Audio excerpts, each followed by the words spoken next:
যতক্ষণ পর্যন্ত হিংস্র প্রাণী, কুকুর, শৃগাল, বাঘ, ভালুক মানুষের সাথে কথা না বলছে, যখন হিংস্র প্রাণী মানুষের সাথে কথা বলবে তখন কিয়ামত হবে। তিনি বলেন, আল্লাহর কসম, লা তাকুমুস সাআত হাত্তা তাতাকাল্লামাল ইনসা উযবাত সাওতিহি, যতক্ষণ পর্যন্ত মানুষের হাতের লাঠি মানুষের সাথে কথা না বলছে ততক্ষণ পর্যন্ত কিয়ামত হবে না। তিনি বলেন, শারনিআলিহি, তার জুতার ফিতা, মানুষের পায়ের জুতা, স্যান্ডেল যতক্ষণ পর্যন্ত মানুষের সাথে কথা না বলছে ততক্ষণ পর্যন্ত কিয়ামত হবে না। তিনি আরো বলেন,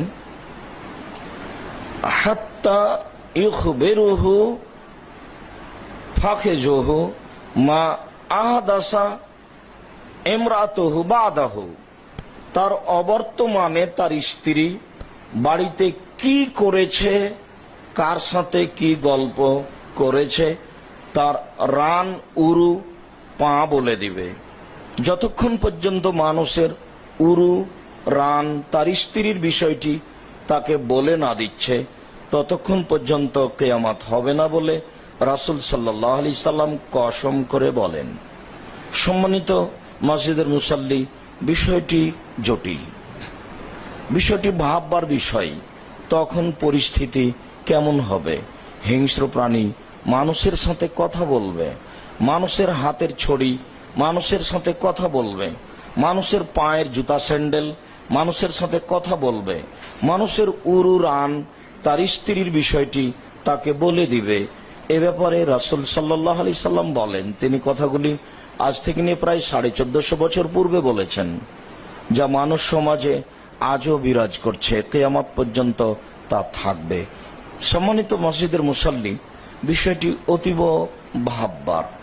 রাসূল সাল্লাল্লাহু আলাইহি সাল্লাম বলেন, লা তাকুমুস সাআত, কিয়ামত কায়েম হবে না, হাত্তা তাজুলু জিবালু মিন আমাকিনিহা, এক পাহাড় নিজ স্থান থেকে অন্য স্থানে যতদিন পর্যন্ত চলে না যাচ্ছে ততদিন পর্যন্ত কিয়ামত হবে না। এই পাহাড়টি এখানে আছে, এমন একটা সময় আসবে পাহাড়টার ওখানে থাকবে না, অন্য জায়গায় চলে যাবে। একথা আমি বলিনি, একথা মুহাম্মদ সাল্লাল্লাহু আলাইহি সাল্লাম বলেন।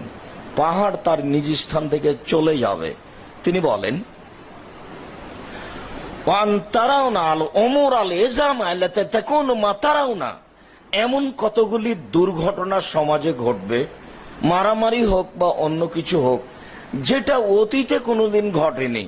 মানুষ বলবে না তার অবগতিতে, ইতিহাসে, যে এরকম ঘটনা ঘটেছে।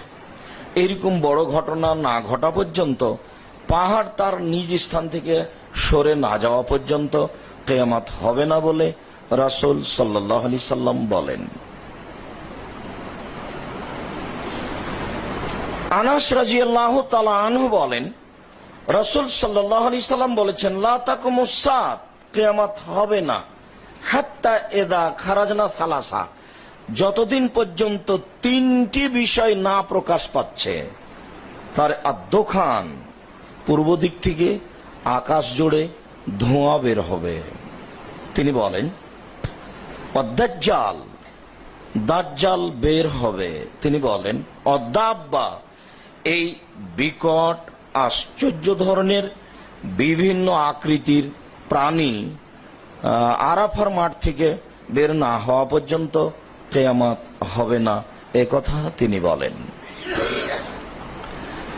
আনাস রাদিয়াল্লাহু তাআলা আনহু বলেন, রাসূল সাল্লাল্লাহু আলাইহি সাল্লাম বলেছেন, লা তাকুমুস সাআত হাত্তা লা তাকুমুস সাআত ইল্লা আলা শিরারিল খালকে, যখন সমাজে একটাও ভালো মানুষ থাকবে না, সবাই খারাপ হবে, তখন কিয়ামত হবে। ইল্লা আলা শিরারিল খালকে, সমাজে যখন কোনো ভালো মানুষ থাকবে না, একজনও থাকবে না, তখন কিয়ামত হবে। আনাস রাদিয়াল্লাহু তাআলা আনহু বলেন, রাসূল সাল্লাল্লাহু আলাইহি ওয়াসাল্লাম বলেছেন, লা তাকুমুস সাআত কিয়ামত হবে না। হাত্তা ইউকালা ফিল আরজে আল্লাহ আল্লাহ, যতক্ষণ পর্যন্ত পৃথিবীতে কোনো মানুষ, কোনো একজন মানুষ বা পৃথিবীতে আল্লাহ বলার মতো মানুষ থাকবে, ততক্ষণ পর্যন্ত কিয়ামত হবে না। সম্মানিত মসজিদের মুসল্লি, উল্লেখ্য যে অত্র হাদিসে আল্লাহ আল্লাহ শব্দটি এসেছে, এই হাদিসটাই যখন বাইহাকিতে এসেছে, এটা মুসলিম, বুখারী মুসলিমে এসেছে, শুধুমাত্র যখন আল্লাহ আল্লাহ শব্দ মানুষ বলবে তখনও কিয়ামত হবে না। যখন আল্লাহ আল্লাহ বলার মতো মানুষ থাকবে না তখন কিয়ামত হবে।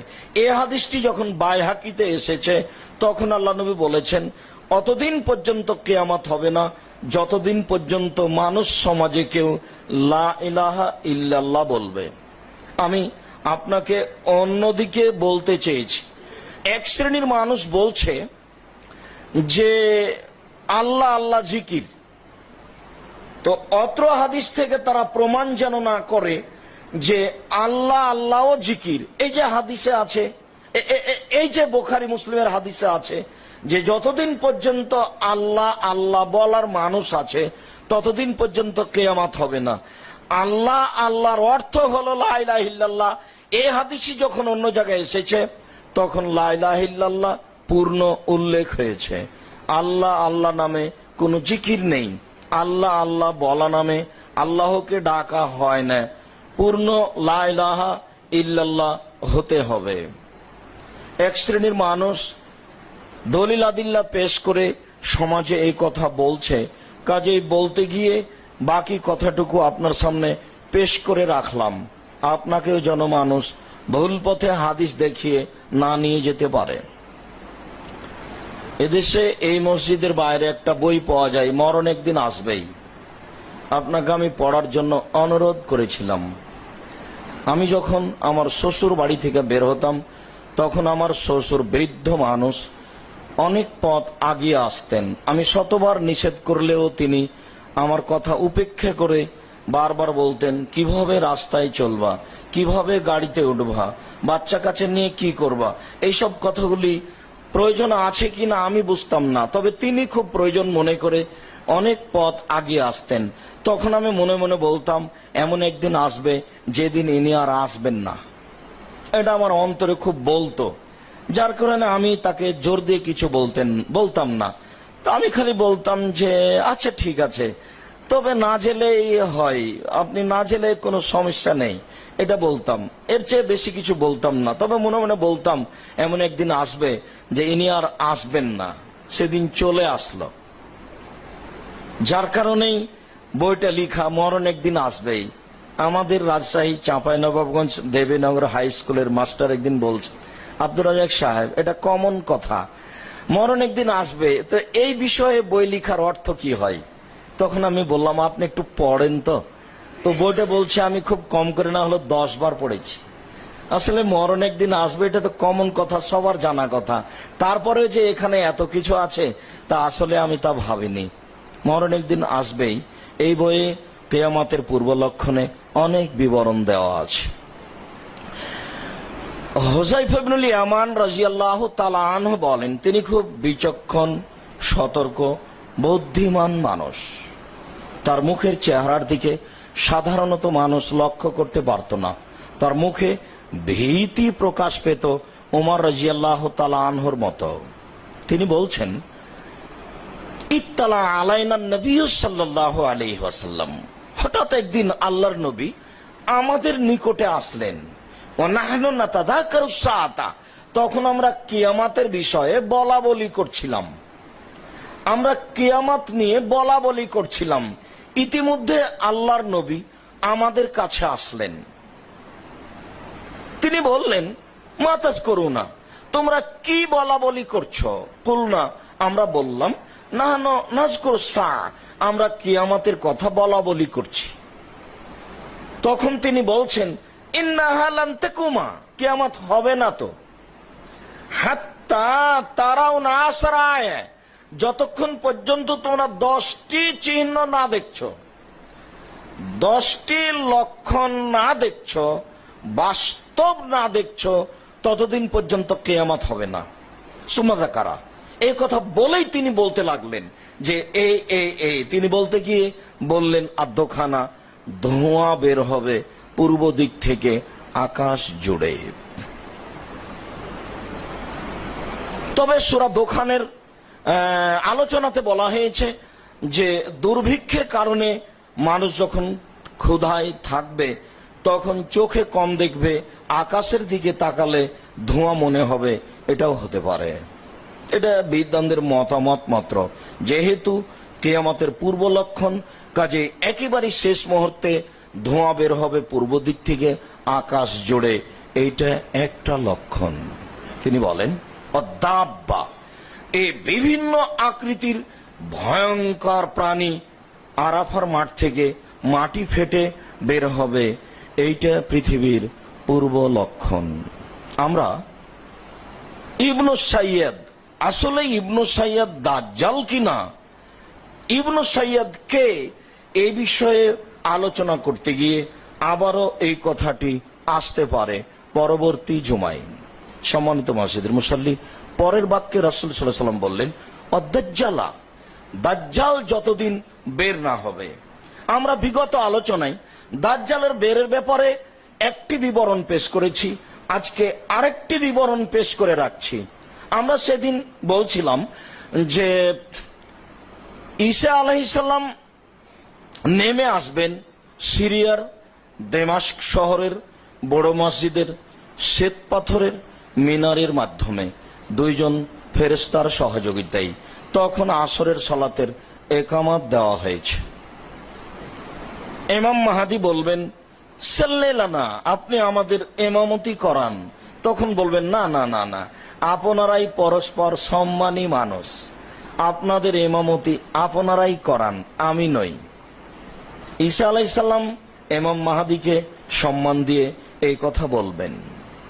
বুখারী মুসলিমের আরেকটা হাদিসে এসেছে যে ওই সময়ে শেষ মুহূর্তে মুসলিম মদিনা থেকে বের হয়ে ইরাক প্রান্তে এক জায়গায় সমবেত হবেন ইহুদি খ্রিস্টানদের বিরুদ্ধে লড়াই করার জন্য। তারা দাবাক ও আমালিক গোত্রের লোকজন, তারা বলবে আমাদের লোকজনকে তোমরা আটকে রেখেছো, ছেড়ে দাও, নইলে তোমাদের সাথে যুদ্ধ চালাবো আমরা। তখন মুসলিম প্রধান বলবেন না। এই সময়ে তারা সারিবদ্ধ হয়েছে, সারিবদ্ধ হয়ে ফাঁকা জায়গায় মাঠে সালাত আদায় করবে। মুসলিম যোদ্ধারা ইতিমধ্যে কথা ছড়াবে, আরে শোনো শোনো শোনো, দাজ্জাল প্রকাশ পেয়েছে, দাজ্জাল প্রকাশ পেয়েছে। তখন তারা এই যুদ্ধ বাদ দিয়ে ছুটে দাজ্জালের খবর নেবে, দাজ্জাল কোথায়। রাসূল সাল্লাল্লাহু আলাইহি সাল্লাম বলেন ওই সময় ঈসা আলাইহিস সালাম থাকবেন সেখানে। আল্লাহ নবী বলেন ঈসা আলাইহিস সালাম যখন দাজ্জালকে দেখবেন, দাজ্জাল যখন ঈসাকে দেখবেন, তখন এদুবু কামা এদুবুল মিলু ফিল মায়ে, দাজ্জাল গলতে থাকবে, লবণ যেমন পানিতে গলে যায়, দেখে দেখে গলতে থাকবে, লবণ যেমন পানিতে গলে যায়। তো দাজ্জালকে এই অবস্থায় যদি ঈসা আলাইহিস সালাম রেখে দেন তাহলে গলে শেষ হয়ে যাবে। কিন্তু আল্লাহ রাসূল বলছেন না, সময় এক তো লহু, ঈসা আলাইহিস সালাম তাকে হত্যা করবেন। সময় ইরিহু নাসা, তারপর জনগণকে দেখাবেন, এই দেখো এই দেখো এই দেখো, দাজ্জালের রক্ত আমার তরবারিতে লেগে আছে, এই দেখো। এই কথাটা বলে আপনাকে আর একটা কথা বলতে চেয়েছি। হিজবুত তাওহীদ এক শ্রেণীর মানুষ, যারা ধর্মীয় মানুষ, তারা বলতে চাচ্ছে যে দাজ্জাল কিছু নয়, দাজ্জাল হচ্ছে ইহুদি খ্রিস্টান। একবারে নগদ মিথ্যা কথা। আমি তো ওইভাবে বলতে পারি না। বিগত জামিয়া সালাফিয়া রূপগঞ্জ নারায়ণগঞ্জ ঢাকার বক্তব্যে আব্দুল্লাহ আপনাদের সামনে বক্তব্য পেশ করছিল 4টা বিষয়ে। তার একটা ছিল হিজবুত তাওহীদ। ওখানে খুব বিস্তারিতভাবে তন্ন তন্ন করে বলা হয়েছে, আপনারা সেখান থেকে সংগ্রহ করলে হিজবুত তাওহীদ সম্পর্কে যথাযথভাবে তাদের আকীদা আদর্শ বুঝতে পারবেন। সম্মানিত মসজিদের মুসল্লি, দ্বীনি ভাই বোন, রাসূল সাল্লাল্লাহু আলাইহি ওয়াসাল্লাম বলছেন ঈসা আলাইহিস সালাম দাজ্জালকে হত্যা করবেন। দাজ্জাল একটা মানুষ, যা আজকের আলোচনাতে আরো প্রকাশ পাবে সময়ের ব্যবধানে আমরা বলার চেষ্টা করছি। তিনি বলেন, সুম্মা তলু আশ-শামস মিন মাগরিবিহা, 10টি পৃথিবী ধ্বংসের শেষ মুহূর্তের বড় লক্ষণ তার একটি হচ্ছে সূর্য পশ্চিম দিক থেকে উঠবে, পূর্ব দিকে আর যাবে না। এমন একদিন চলে আসবে যখন পূর্ব দিকে যাওয়ার অনুমতি চাইবে, তখন আল্লাহ বলবেন না, আর অনুমতি হবে না, তোমাকে পূর্ব দিকে যেতে হবে না, তুমি আজকে পশ্চিম দিক থেকেই উঠো। রাসূল সাল্লাল্লাহু আলাইহি সাল্লাম বলেছেন, সূর্য যখন পশ্চিম দিক থেকে উঠবে, লা ইয়ানফাউ নাফসান ঈমানুহা, তখন মানুষের ঈমান আর কোনো কাজ করবে না। সূর্য যতদিন পূর্ব দিক থেকে উঠবে ততদিন পর্যন্ত মানুষ যদি বলে আমার ভুল হয়েছে, আল্লাহ মাফ করো, তাহলে তা গ্রহণ হয়ে যাবে। সূর্য যেদিন পশ্চিম দিক থেকে উঠবে সেই দিন মানুষ যদি এই কথা বলে, তাহলে তার কথা গ্রহণ হবে না বলে রাসূল সাল্লাল্লাহু আলাইহি সাল্লাম বলেছেন। কতদিন, কয়দিন, কিভাবে পশ্চিম দিক থেকে উঠবে তা বলতে পারছি না, তবে রাসূল সাল্লাল্লাহু আলাইহি সাল্লাম বলেছেন সূর্য পশ্চিম দিক থেকে উঠবে, সেদিন মানুষের ঈমান কোনো কাজ করবে না। তিনি বলেন, নজুল ঈসা ইবনে মারইয়াম, মারইয়ামের ছেলে ঈসা নেমে আসবেন, তখন দাজ্জাল থাকবে, তখন ইমাম মাহদী থাকবেন। এই সময়ে ঈসা আলাইহিস সালাম নেমে আসবেন পৃথিবীতে, পৃথিবী ধ্বংসের পূর্ব লক্ষণ। ও ইয়াজুজ ও মাজুজ, ইয়াজুজ মাজুজ সম্প্রদায়, তারা আদমের ছেলে মেয়ে, তারা আদম সন্তান, তারা বের হলে পৃথিবীর কোনো কিছু রাখবে না, মানুষজন, পশু প্রাণী, পানি সবকিছু খেয়ে ফেলবে যা সামনে পাবে। তখন তারা এক পর্যায়ে বলবে যে মাটিতে যা ছিল তা শেষ করেছি, আকাশে কি আছে একটু দেখি। তখন তারা উপরের দিকে তীর নিক্ষেপ করবে, তাদের কাছে থাকবে অনেক তীর ধনুক, শক্তিশালী সম্প্রদায় তারা, যাদের সাথে কেউ লড়াই করতে পারবে না। তখন আল্লাহ তাআলা ঈসা আলাইহিস সালামকে বলে রাখবেন, ঈসা আলাইহিস সালামের সময়ে, ঈসা শোনো, তোমার সাথে যে লোকগুলি আছে এদেরকে নিয়ে পাহাড়ের গর্তে লুকিয়ে থাকো, আমার এক শ্রেণীর বান্দা বের হচ্ছে যাদের সামনে কেউ টিকতে পারবে না, তারা যাকে পাবে তাকে খেয়ে ফেলবে, পানি, গাছপালা, পশু প্রাণী সবকিছু খেয়ে ফেলবে। তাহলে বোঝা যাচ্ছে যে ঈসা আলাইহিস সালামের উপস্থিতিতে ইয়াজুজ মাজুজ বের হবে, যা রাসূল সাল্লাল্লাহু আলাইহি সাল্লাম বলেন তারা মানুষ, তাদের হাতে তীর ধনুক থাকবে, তারা আকাশের দিকে তীর ধনুক নিক্ষেপ করে আকাশে যা আছে তাকে হত্যা করবে। তীরগুলি তাদের আকাশ থেকে রক্ত মাখানো ফিরে আসবে, তখন তারা বলবে যে হ্যাঁ, ওপরে যা ছিল আল্লাহ সবকিছুকে হত্যা করেছি, এখন আমরাই। এই সময়ে একটা বাতাস প্রবাহিত হবে, বাতাসের সাথে সাথে সবার গায়ে এমন রোগ হবে, মড়ক রোগে যেভাবে ছাগল মারা যায়, একসাথে সব ইয়াজুজ মাজুজ মারা যাবে। তখন ঈসা আলাইহিস সালাম পাহাড়ের ভিতর থেকে, গর্ত থেকে বের হবেন, মাঠঘাট, রাস্তাঘাট একবারে মানুষ আর দুর্গন্ধে কেউ থাকতে পারবে না। তখন আল্লাহ তাআলা শকুন পাখি পাঠাবেন, এই শকুন পাখিগুলি এই লাশগুলিকে ধরে ইরাকের কোন এক স্থানে সবকে ফেলে দিবেন। তারপরে 40 দিন একটানা বৃষ্টি হবে, এই রক্তগুলি, লাশগুলি সব ধুয়ে চলে যাবে। তখন এলাকা, মাঠ, স্থান বসবাসের উপযোগী হবে, যেখানে ঈসা আলাইহিস সালাম তার জনগণ নিয়ে বসবাস করবেন। তিনি বলেন তাদের তীর ধনুক দিয়ে জ্বালানি হবে দীর্ঘ সময় পর্যন্ত। এ কথা রাসূল সাল্লাল্লাহু আলাইহি সাল্লাম বলেন, হাদিস বুখারী মুসলিম। বিস্তারিত দেখতে হলে আপনি বুখারী মুসলিম কিয়ামত অধ্যায় দেখতে পারেন, ফিতনা অধ্যায়, এছাড়া মরণ একদিন আসবে এই বইটি বের হয়ে কিনে দেখতে পারেন, বিস্তারিত বিবরণ দেওয়া আছে। ইয়াজুজ মাজুজ বের হবে। অসালাস খসফিন খাসফুন ফিল মাশরিক, একটি ভূমিকম্প হবে পূর্ব দিকে, ও খাসফুন ফিল মাশরিক মাগরিব, একটি ভূমিকম্প হবে পশ্চিম দিকে, ও খাসফুন ফি জাজিরাতিল আরব, আর একটি ভূমিকম্প হবে আরব ভূখণ্ডে, সৌদি আরব, কুয়েত, কাতার, বাহরাইন, তুরস্ক, জর্ডান, ইরাক, এইসব আরব ভূখণ্ডে একটি ভূমিকম্প হবে। তারপরে তিনি বলেন, ওয়া আখিরু যালিকা তাখরুজুন নার মিনাল ইয়ামান, এইবার পূর্ব দিক থেকে নয়, এইবার ইয়ামান থেকে বের হবে আগুন। মানুষগুলিকে আগুন একবারে খেদিয়ে হাঁকিয়ে ঠেলে নিয়ে যাবে পৃথিবীর এক প্রান্তে। এভাবে তিনি বলেন। এমন থেকে আগুন বের হবে, আগুন বের হয়ে মানুষগুলিকে ঘেরে খেদিয়ে নিয়ে যাবে এক প্রান্তে, তাদের একত্রিত হওয়ার স্থানে। এইটাই কি কিয়ামত?